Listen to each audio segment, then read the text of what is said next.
Heyo, Flame here, and welcome to the final FlameHisWorld video of 2022. I'm going to keep this year's retrospective on the shorter side and just sort of skim through the projects I've been involved with this year. So first up are the FlameHisWorld playthroughs, that being the new run of DLC Quest and the Sonic Forces playthrough. DLC Quest was a more self-indulgent project that I did for the 10-year anniversary. I kind of wanted to do that one because the original 2012 run was, I wouldn't say it's a good playthrough, it was kind of terrible given I didn't know what I was doing back then. But out of all the playthroughs I did way back in the day, that's the one that I sort of have a bit of a soft spot for. So I wanted to revisit that, and it kind of made sense to revisit it with a modern perspective, given how topical it was back when I first covered the game, and the industry's moved on a lot since then, so I thought that was worth going back to. Sonic Forces was a live playthrough, so the gameplay wasn't quite as clean as, say, Generations or Colours was when I did those on the channel, but it did lead in quite nicely to the release of Sonic Frontiers, and it's another one that sort of made sense to do. It was kind of a cap-off for the Sonic meta era. I still kind of hate the fact that people roll with that name and not post-modern era, but that's a bit of a tangent for another day.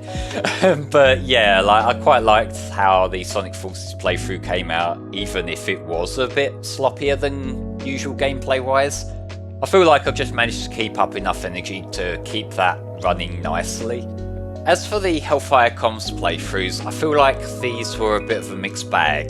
There were a couple of periods of time over the course of the year where Tom wasn't available. Like, at one point his computer just completely shat itself, and that was a fun ordeal of trying to deal with PC repair people who didn't want to be useful. And there was another period where he was unfortunately quite ill for a period of time. So there were a couple of periods where the rest of us all worked together to keep the channel going with stream playthroughs. While people like Spar and Axel are great on stream, I'm not. I get very anxious on stream and I burn out very quickly, and that's not the best material, and I feel like there's a definite step down with my own personal output when I'm on stream. So there were still some fun playthroughs that we did on the stream, like Spark 2. That's just such a high adrenaline game that I just had a lot of fun with that, even if we were on a lot of tangents talking about other stuff, you know, like there was enough energy there that I feel like that was a fun stream. And another stream that I joined Tom for later on was a run of the Sonic Triple Trouble fan-made remake, and that was a highlight for me because one of the developers, the lead developer of the game, Noah Copeland, actually joined us in the stream chat for that. And he gave us a bit of insight into like the game itself and like why he made certain decisions, and that was really cool. I really do appreciate that he took the time to stop by and just keep us company while we were playing his game. I thought that was really neat. So I really do appreciate that stream. That was a lot of fun. The problem is that there were other stream playthroughs where I really did not bring my A game at all. So stuff like Kirby's Extra Epic Yarn, I feel like my gameplay was just really sloppy. Like, I feel like the stream's probably entertaining enough to watch if you go in with that caveat, but that is going in with that caveat. And then there's other stuff like the Metroid Prime 2 randomizer and the Super Mario Sunshine streams. I feel like they would have both been much better streams if the co-commentator had been literally anyone other than me. I really didn't bring much to the table for those. The biggest project I was part of this year was the second HFC Sonic-thon, which I think is my favourite of all the charity marathons we've ever done. We managed to raise a lot of money for Child's Play again, which is always satisfying. It helps out a lot of people. And we also, over the course of the marathon, did what are, in my opinion, some of our best streams.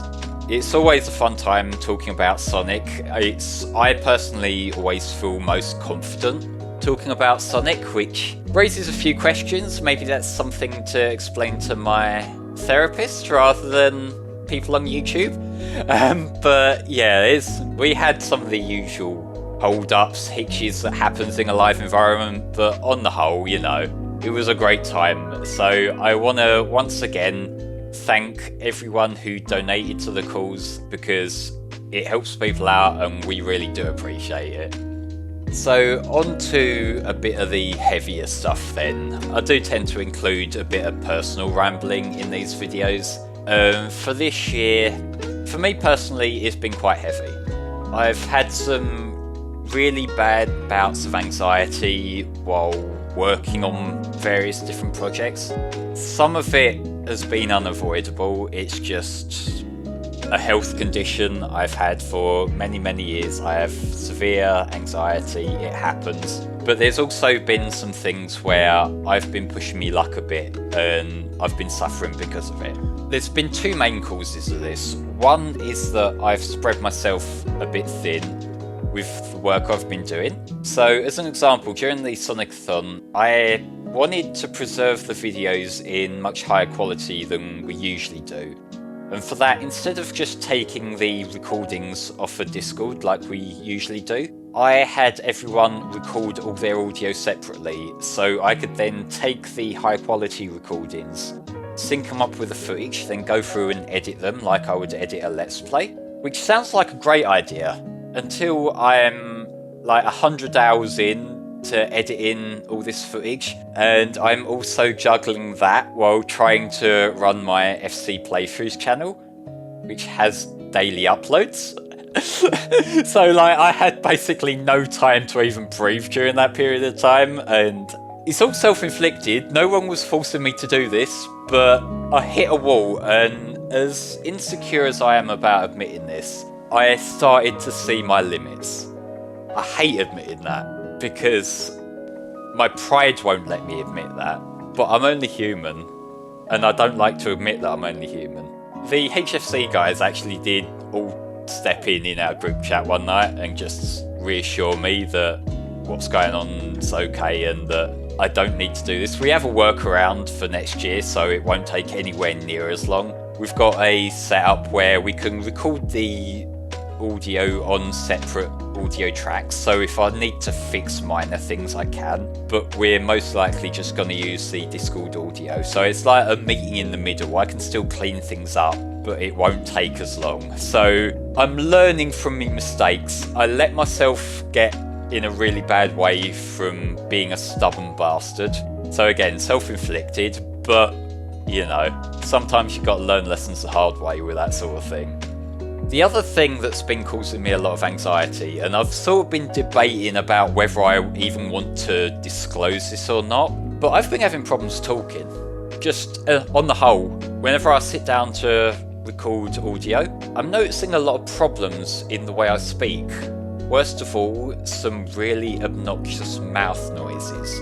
I've had to do a lot of retakes today just recording this because of it. But sometimes what happens is that because I have anxiety when I'm talking, and anyone who works with audio will tell you that when you're speaking into a microphone you need to keep your mouth hydrated, which doesn't work when you have severe anxiety that makes your mouth go dry. And I've become very self-conscious of the noises my mouth makes, the awful saliva slapping noises that I have to edit out of everything.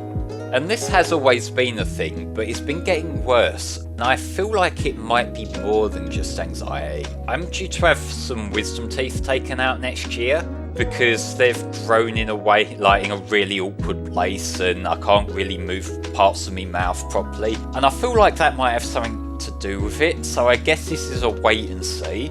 But goddamn, is it fucking miserable when I sit down to record something and I just can't get a good takedown because I can't talk properly.